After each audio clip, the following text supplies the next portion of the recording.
룻기서 강해 5번째 시간을 갖도록 하겠습니다. 오늘 말씀의 제목 쉬지 않으시는 하나님이라고 하는 제목으로 말씀을 증거하도록 합니다. 말씀의 제목을 한번 따라 하십시다. 쉬지 않으시는 하나님. 시작.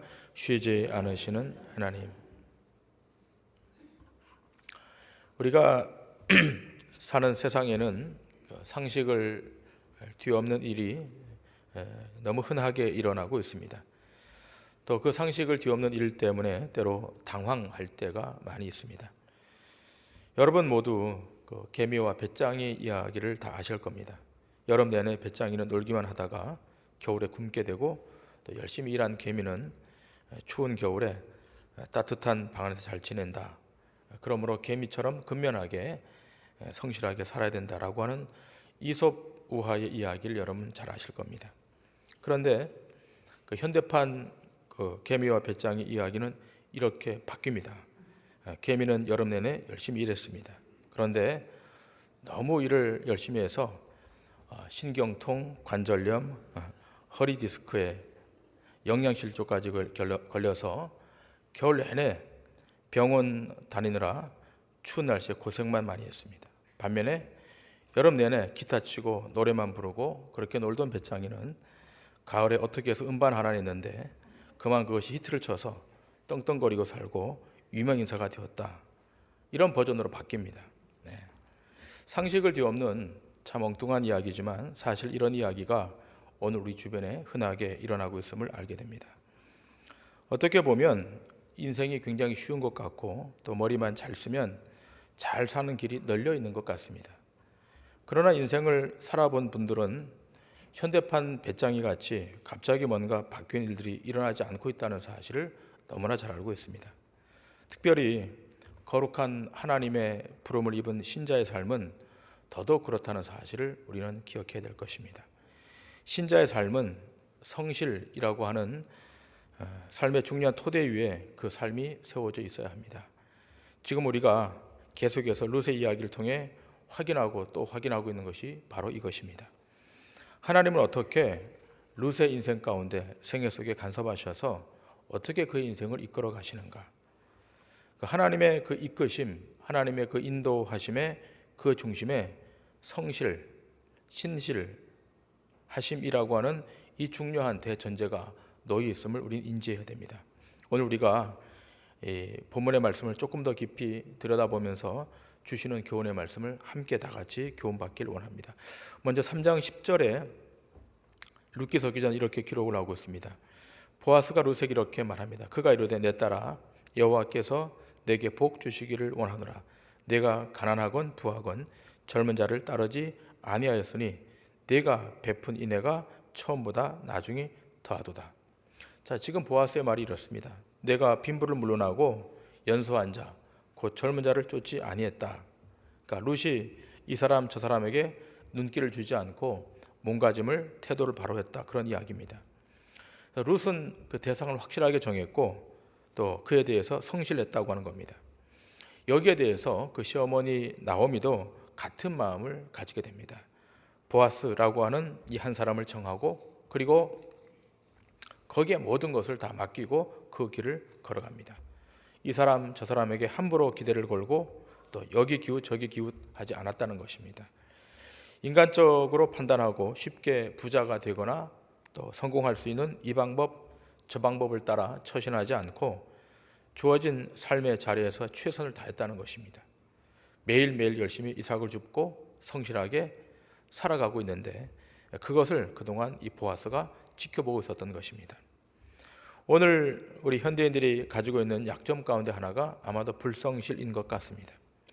이 불성실의 이유가 뭔가? 여러 가지 이유가 있겠지만 결국은 눈앞에 보이는 사익을 추구하고자 하는 그런 가난한 마음 때문입니다. 미국의 미래학자 엘빈 토플러가 성실성이 담보되지 않는 기업과 민족은 앞으로 10년 내에 국가의 기반 전체에 중대한 오류가 생길 것이다 라고 경고했습니다. 하나님도 마찬가지십니다. 우리가 평소에 얼마나 삶을 진지하게 성실하게 살아가고 있는가를 하나님은 똑똑히 지켜보고 계십니다. 남들이 한순간 일확천금을 터뜨리며 멋지게 성공하며 그렇게 살더라도 거기에 개의치 않고 전혀 흔들림 없이 하나님이 주신 그 사명 앞에 최선의 삶을 살아가고 있는 그 모습을 하나님은 확인하고 있다는 사실입니다. 시편 기자가 이렇게 말합니다. 시편 119편 89절 90절에 여호와여 주의 말씀은 영원히 하늘에 굳게 섰사오며 주의 성실하심은 대대 일어나이다. 주께서 땅을 세우셨으므로 땅이 항상 있사오니. 하나님의 성실하심이 대대 이른다. 하나님은 성실하심으로 온 우주를 경영하시고 이끌어 가신다는 사실입니다. 성경에 등장하는 위인들이 하루아침에 그 믿음의 반열에 세워진 것이 아님을 기억하셔야 됩니다. 오랜 세월 동안 그의 인격과 성품과 마음이 성실이라고 하는 무기로 다듬고 또 다듬었기 때문에 하나님의 때 그들이 그 반열에 세워진 것입니다. 오늘 본문을 보면 이 보아스가 기업 물을 자로 소개되고 있습니다. 빚으로 넘어간 재산을 도로 찾아줄 수 있는 유일한 사람, 친척이라고 하는 말입니다. 보아스가 룻의 인생을 책임질 사람, 보아스가 룻의 인생을 책임지겠다는 것입니다. 보아스도 이 조건에 본인이 응답을 합니다. 자기가 기업을 물으겠다, 책임지겠다, 그렇게 결정을 내립니다. 자, 그렇다면 무엇 때문에 이 보아스가 그런 결정을 내리고 있는 것입니까? 여러 가지 이유가 있겠지만 성경을 조금 더 깊이 주목해 보면 룻의 인생에 성실이 보였다는 겁니다. 성실성, 성실함이 보였다는 것입니다. 여러분, 우리 모두는 다 믿음으로 구원을 받습니다. 다시 말하면 구원받는 것은 전적으로 하나님의 은혜입니다. 구원받는 데 있어서 어떤 면에서 우리의 노력과 우리의 공적과는 무관할 수 있습니다. 우리가 좀 게으르고 나태하고 부족한 점이 많아도 우리가 하나님의 그 거룩함 앞에 응답을 하고 또 회개하고 돌아서면 하나님은 우리를 구원의 자리로 초대해 주십니다. 자, 그런데 바로 여기에 기독교의 약점이 있을 수 있다는 것입니다. 구원은 전적으로 하나님의 은혜가 맞습니다. 절대 타자이신 하나님의 은혜를 베풀었기 때문에 구원을 받은 것이 맞습니다. 받게 된 우리 입장에서는 별로 한 것이 없는 것이 맞습니다. 그렇다고 우리가 그분 앞에서 성실했거나 진실하지도 않았습니다. 그러나 거꾸로 생각해 보면 다릅니다. 하나님이 여러분과 저를 구원하시기 위해서 얼마나 치열한 분발과 열심을 내셨는지는 기억하셔야 됩니다. 우리를 죄 가운데 구원하시려고 태초에 그 계획을 세우시고 구약의 선지자와 제사장을 통해서 회개를 촉구하셨습니다. 그러나 그것으로 부족하니까 직접 하나님의 아들 예수 그리스도를 이 땅에 보내셔서 십자가에 모진 고통과 아픔을 다 겪게 하시고 피 흘려 돌아가게 하심으로 여러분과 저를 위해 돌아가심으로 구원의 길을 하나님이 열어주신 것입니다.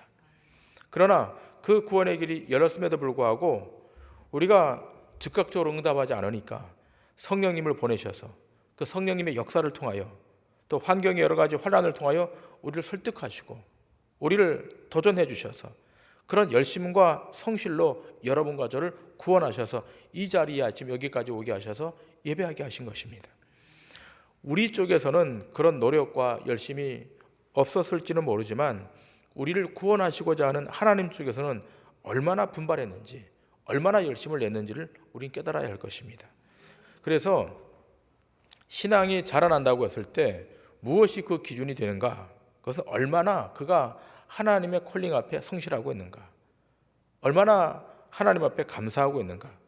얼마나 그 하나님의 앞에 자주 응답하고 있는가? 이것이 그 가늠자인 것입니다.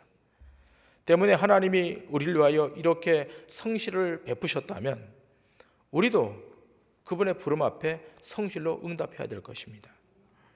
룻이 보아스의 놀라운 은혜를 입은 것은 다른 것이 아닙니다.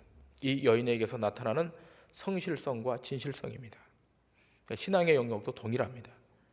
우리가 그분의 거룩한 사역 앞에 이 부지런함과 성실로 응답하면 우리 주님이 우리를 옆에 여겨주시고 우리를 죄 가운데서 꺼내주시고 문제 가운데 탈출하게 하시고 영적 가난함에서 부유함의 자리로 우리를 인도해 주실 줄 믿습니다.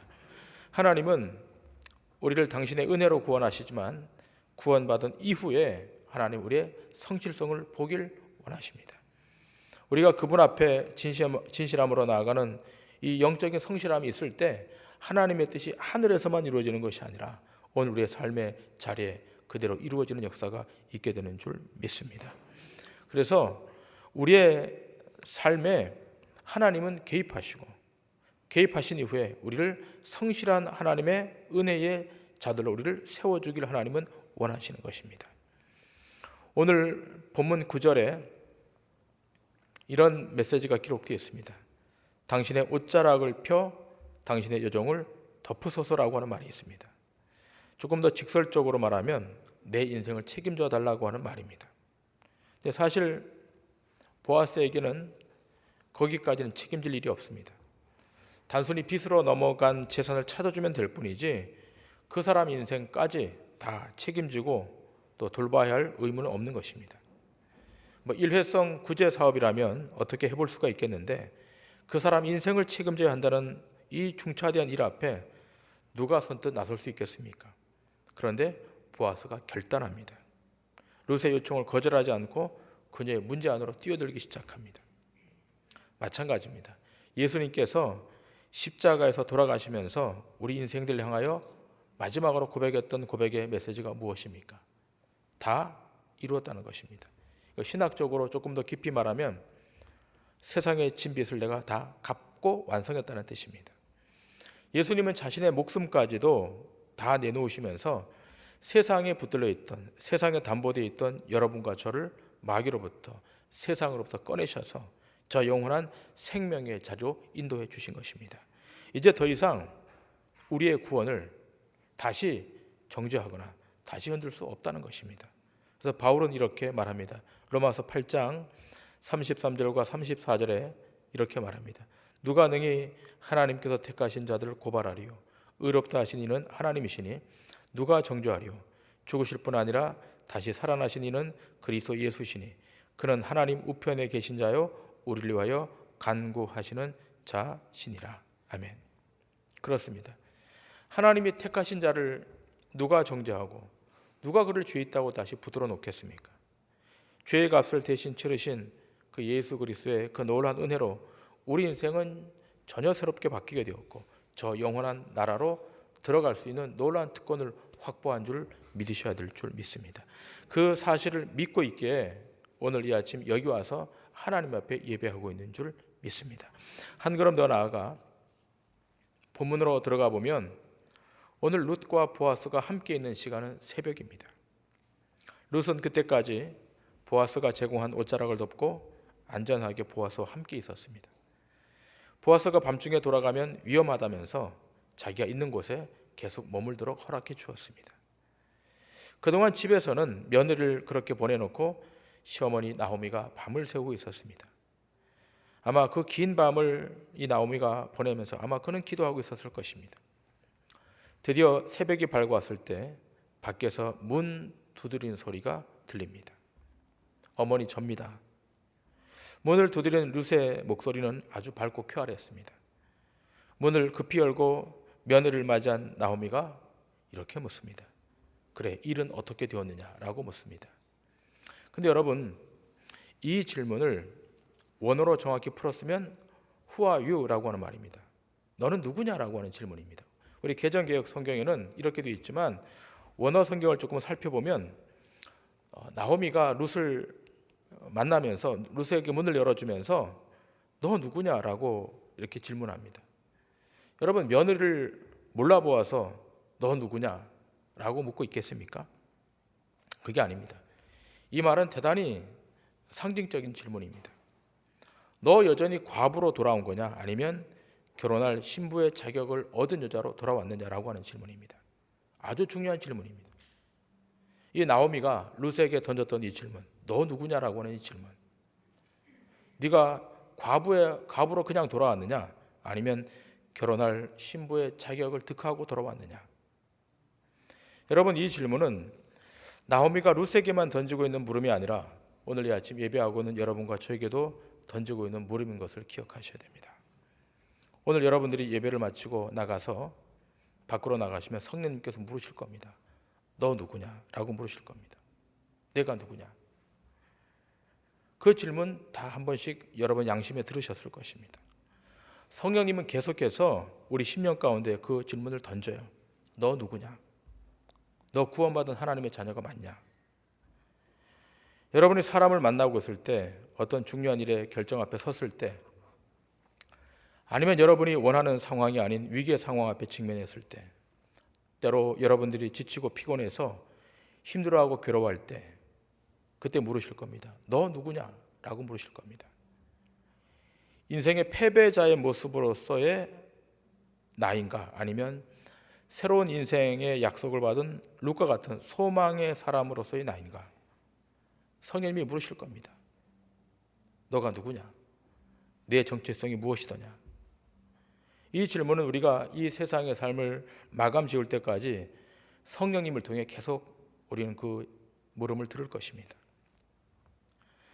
이 룻의 손에 보퉁이 하나가 들려 있었습니다.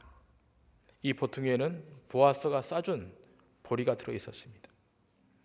보아스가 시어머니에게 드리라고 하면서 룻의 겉옷자락에 싸주었던 그 보리입니다. 그 보리의 양이 얼만큼 되는지는 정확히 알 수 없지만, 그러나 중요한 것은 양에 있는 것이 아니라 그 보리는 보아스가 나오미에게 미래의 장모님 댁에 보내는 일종의 예물이었다고 하는 거예요.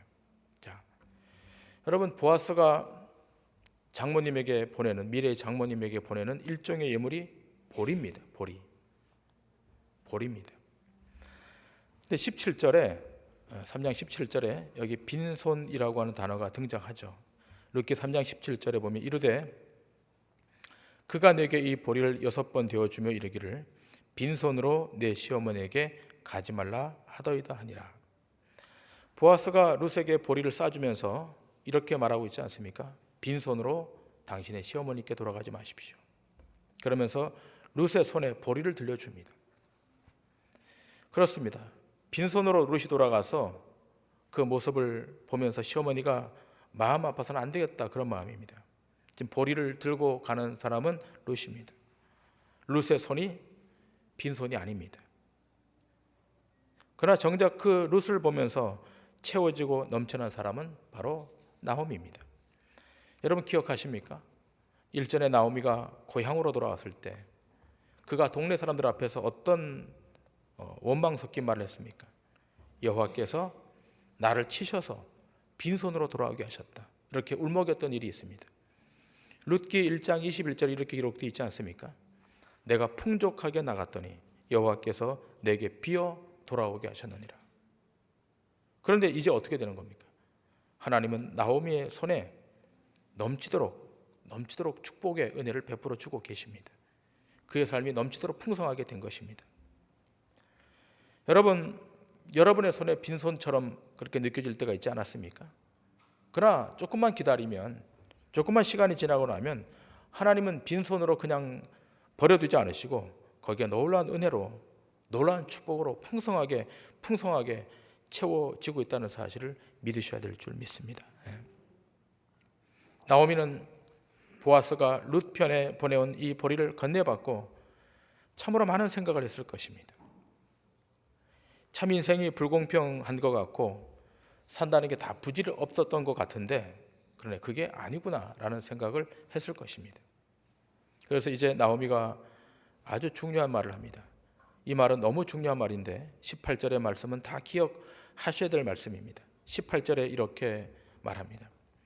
이에 시어머니가 이르되 내 딸아, 이 사건이 어떻게 될지 알기까지 앉아있으라. 그 사람이 오늘 이 일을 성취하기 전에는 쉬지 아니하리라 하니라. 여러분, 이 말씀을 개역 성경, 우리가 읽고 있는 성경은 개정개역 성경인데 개역 성경은 이렇게 기록되어 있습니다. 조금 더 번역이 실감나기 때문에 제가 한번 읽도록 하겠습니다. 이 개역 성경이 이렇게 기록되어 있습니다. 이에 시모가 가로되 내 딸아, 이 사건이 어떻게 되는 것을 알기까지 가만히 앉아 있으라. 그 사람이 오늘날 이 일을 성취하기 전에는 쉬지 않으리라. 저는 이 해석이 조금 더 와닿는다고 생각합니다. 자, 뭐라고 그러는가 하면 가만히 있으라는 겁니다. 두 글자로 줄이면 잠잠하라고 하는 것입니다. 성급하게 자랑하러 다닐 일도 아니고 또 자기 딴엔 더 잘 된다고 여기저기 일을 벌려서도 안 된다는 것입니다. 잠잠하게 기다리라는 겁니다. 기다리라는 겁니다. 왜 그렇습니까? 그가 그 일을 다 이루기 전까지는 쉬지 않고 그가 행할 것이기 때문입니다. 그가 다 알아서 할 것이기 때문입니다. 나오면 그걸 알고 있었습니다. 며느리가 가져온 보리 몇 대, 정말 보리 몇 대, 그게 얼마나 큰 도움이 되겠습니까? 그러나 이 보리 몇 대에는 중요한 상징이 놓여 있는 것 아니겠습니까? 이 얼마 안 되는 보리 몇 대가 결국은 놀라운 부여와 놀라운 은총이 임하도록 하게 하는 출발이 되게 되었다는 것입니다. 누가 그렇게 하겠는가? 보아스가 그렇게 하겠다고 하는 겁니다. 이걸 시어머니 나오미가 목격하고 있는 거예요. 여러분, 초점을 다시 여러분과 제게로 한번 돌려보십시다. 하나님은 오늘 두려움과 공포에 직면한 여러분과 제게 이 사인을 보내고 계신 겁니다. 내가 너의 공포를 안다. 내가 너의 두려움을 안다. 내가 알아서 하겠다. 내가 알아서 네 앞에 있는 장애물을 다 정리하겠다. 치워주겠다. 그러니 잠잠히 내가 하는 일을 목도하고 있어라. 이게 중요한 거예요. 우리가 분주히하는 것도 중요하지만 더 중요한 것은 하나님이 행하여 가신 일을 우리 두 눈으로 목격하는 것입니다. 여기에 대해서 이사야 선지자는 이렇게 말합니다. 이사야서 37장 31절 이하 이렇게 기록되어 있습니다. 유다 족속 중에 피하여 남은 자는 다시 아래로 뿌리를 받고 위로 열매를 맺으리니 이는 남은 자가 예루살렘에서 나오며 피하는 자가 시온산에서 나올 것임이라. 만군의 여호와의 열심히 이를 이루시리이다. 아멘. 만군의 여호와의 열심히 이것을 이룰 것이다. 근데 여러분, 이것은 그냥 나온 말이 아니라 여기에 배경이 있습니다. 자, 어떤 배경인가 하면 아수르의 산헤립이 수십만 명의 대군을 이끌고 남유다를 쳐내려오는 거예요. 그러면서 그 산헤립의 특사 랍사게가 이런 협박을 합니다. 열왕기하 18장 27절부터 29절에 보면 이렇게 협박을 하죠. 랍사게가 그에게 이르되 내 주께서 네 주와 내게만 이 말을 하라고 나를 보내신 것이냐. 성유에 앉은 사람들도 너희와 함께 자기의 대변을 먹게 하고 자기의 소변을 마시게 한 것이 아니냐 하고, 랍사게가 드디어 일어서서 유다 말로 크게 소리질러 불러 이르되 너희는 대왕 아수르 왕의 말씀을 들으라. 왕의 말씀이 너희는 히스기야에게 속지 말라. 그가 너희를 내 손에서 건져내지 못하리라. 여러분, 얼마나 치욕스러운 메시지입니까? 그리고 얼마나 남유다에 이스라엘이 힘이 없으면, 얼마나 그 왕 히스기야가 힘이 없으면 이렇게 비아냥거리고 치욕스러운 말을 함부로 하는 것입니까? 이렇게 무기력하게 아무것도 하지 못하고 있는 이 유다 백성을 향해 하나님이 이사야 선지자를 통해서 이렇게 말하는 거예요. 조금 전에 읽었던 32절, 이사야 37장 32절에 이렇게 말하는 겁니다. 이는 남은 자가 예루살렘에서 나오며 피하는 자가 시온산에서 나올 것임이라. 만군의 여호와의 열심히 이를 이루시리라. 지금 그 산헤립의 특사 이 랍사게가 아주 무시하는 말을 하고 있을 이때 히스기야 말을 듣지 마라. 그는 아무것도 할 수 없다. 이렇게 치욕스러운 메시지를 던지고 있을 때 하나님이 그러는 거예요. 걱정하지 마라. 만군의 여호와의 열심히 이를 다 이루어 버리고 말 것이다. 유다를 치러 내려왔던 산헤립이 어떻게 됩니까? 열왕기하 19장 35절부터 37절은 이렇게 기록되어 있지 않습니까? 이 밤에 여호와의 사자가 나와서 아수르 진영에서 군사 18만 5천 명을 친지라. 아침에 일찍 일어나 보니 다 송장이 되었더라. 아수르 왕 산헤립이 떠나 돌아가서 니느웨에 거주하더니 그가 그의 신 니스록의 신전에서 경배할 때 아드람멜렉과 사레셀이 그를 칼로 쳐 죽이고 아라랏 땅으로 그들이 도망하며 그 아들 에살핫돈이 대신하여 왕이 되니라. 자, 하나님이 아수르 산헤립의 군대 18만 5천 명을 한밤에 다 처단하시고 전쟁에 패하여 돌아간 이 산헤립을 하나님이 그냥 두지 않으시고 아드람멜렉과 사레셀을 동원해서 그를 살해해 버리십니다. 그를 왕의 권좌에서 끌어내리십니다. 그리고 에살핫돈이 대신하여 왕이 됩니다. 이게 하루 사이에, 며칠 사이에 이루어진 거예요. 누가 이렇게 하신 겁니까? 만군의 주 여호와의 하나님의 열심히 그를 이룬 것입니다. 이스라엘 군사들이 한 일이 아무것도 없습니다. 오직 하나님의 손이 개입해서 그 일을 하나님이 이루신 것입니다. 여러분, 우리가 어떤 일에 대해서 그 일을 진지하게 잘 행하는 것 참 중요합니다. 어떤 일을 잘 계획해서 빈틈없이 그 일을 잘 해가는 거 중요합니다. 그러나 그보다 더 중요한 것은 보이지 않는 하나님의 손길이 우리 가운데 임해서 쉬지 않고 일해 가시는 하나님의 그 손길이 있다는 사실을 알고 묵묵히 그 하나님의 일을 참아 기다리는 것입니다.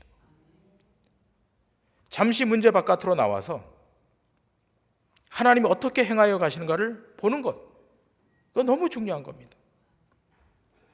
내가 그 일을 다 행하여 가는 것보다 나보다 더 능하신 그분이 내 뒤에서 일하시는 것을 목격하며 그분이 일하도록 허용하면 하나님의 모든 일들은 다 우리 안에서 이루어지는 것입니다.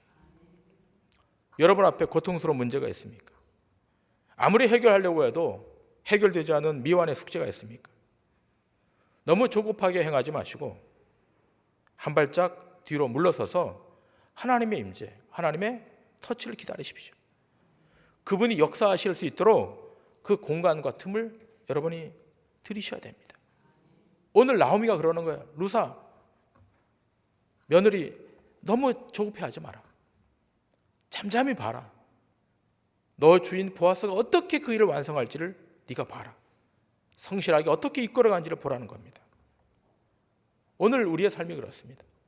우리가 잠잠히 참아 기다리면서 하나님의 그 역사하심을 목격하고 목도하며 믿음으로 한 걸음 한 걸음 걸어가게 되면 만군의 주 여호와 하나님의 그 열심으로 우리의 미완의 삶이 완성의 삶으로 바뀌어지는 놀라운 축복의 역사가 여러분의 생애 가운데, 저의 생애 가운데 있게 될 줄 믿습니다. 기도하시겠습니다.